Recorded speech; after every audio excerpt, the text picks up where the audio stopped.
All right, Johnny McGonigal. It wasn't kind of the script that Penn State followed in the first 2 weeks, but it was on the road in the Big Ten against the defense that had some athletes. And it showed. Penn State really had to work for this game before they kind of pulled away. Yeah, I mean, James Franklin said after the game he called it a pretty win on the road in the Big Ten. And I guess, depends on your definition of pretty. Bob, if you're James Franklin and you get all wins are pretty to James. And all wins are pretty. You got to appreciate every win. No turnovers from Penn State's offense. You mentioned that. Yeah. But this game was won by the defense. Penn State's best offense was its defense today here in Champaign. 5 takeaways, 4 interceptions. Abdul Carter with his first interception of his career. Dom DeLuca getting in on the action, forcing a fumble. And then the secondary kind of went to work against Luke Altmaier, who... Yeah, it was not his day. Let's put it that way. It was not his day. But Penn State's 3-0, coming out of this and get a win on the road in the Big Ten. Now they come home to Beaver Stadium for the whiteout against Iowa.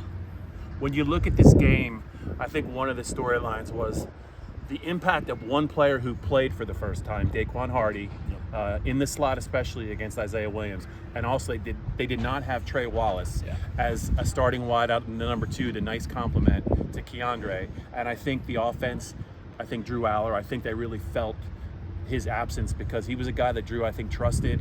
There were some drop passes today, and I think that contributed to kind of the inconsistency, in the run game, but also in the passing game. I think they really missed Wallace, but I think they benefited greatly from Hardy in the slot. Yeah, Hardy looked great, and James and the defensive coaching staff liked the matchup that he had. On the flip side, you had mentioned Harrison Wallace III, and he had 7 catches on 8 targets in week 1. Didn't need him to have the same kind of impact last week, but he travels, he suited up, couldn't go. James Franklin said that was a decision made by the medical staff, that he wasn't fit to play. Think they'll probably get him back next week. If he traveled, if he was kind of that game time decision, they'll certainly need him because Franklin even mentioned how sluggish they were. Some of the motions from the wide receivers, the little things were just off on the offense. And I think it really trickled down and affected the entire unit. Showed early when you had prime position and really have to start off with a couple of field goals. First time this season that they didn't have an opening drive touchdown. So a lot for Drew Allar, that wide receiver room, and the offensive line too, because Jerzon Newton had himself a day at defensive tackle for Illinois. So a lot of tape and a lot to dissect over these next handful of days here before Penn State shifts its focus to Iowa. Johnny, 2 more real quick. I don't think Penn State fans will quite see it this way, but I think even though Drew Allar and the offense took their lumps on the road, I think for a young quarterback like Drew, he's actually going to grow from this experience because he had to experience a game where things just weren't made easy for him, and I think now that he's had to deal with a little bit of adversity, even that field goal drive that he led with that great throw to Liam Clifford, to extend the lead to 16-7. Like, there's not a lot of quarterbacks on the planet that can make that throw from the far hash.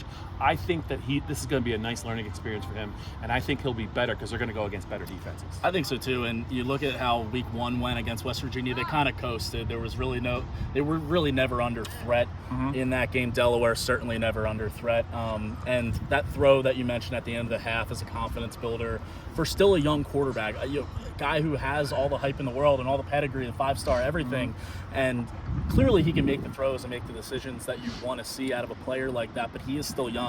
This is still only his 3rd start, his first road start. So he's going to learn from this experience. I think the offense as a whole is going to learn from this experience. I think Trey Potts is going to learn to maybe get a little bit more zip on that ball. It was a good play call by Mike Yursich on the halfback pass to kind of break the rut that Penn State's offense was in. But it's a unit with a ton of potential. It's just a matter of living up to that, and it's still early. And just one more, just to watch. So they've won 8 in a row now, dating back to last year.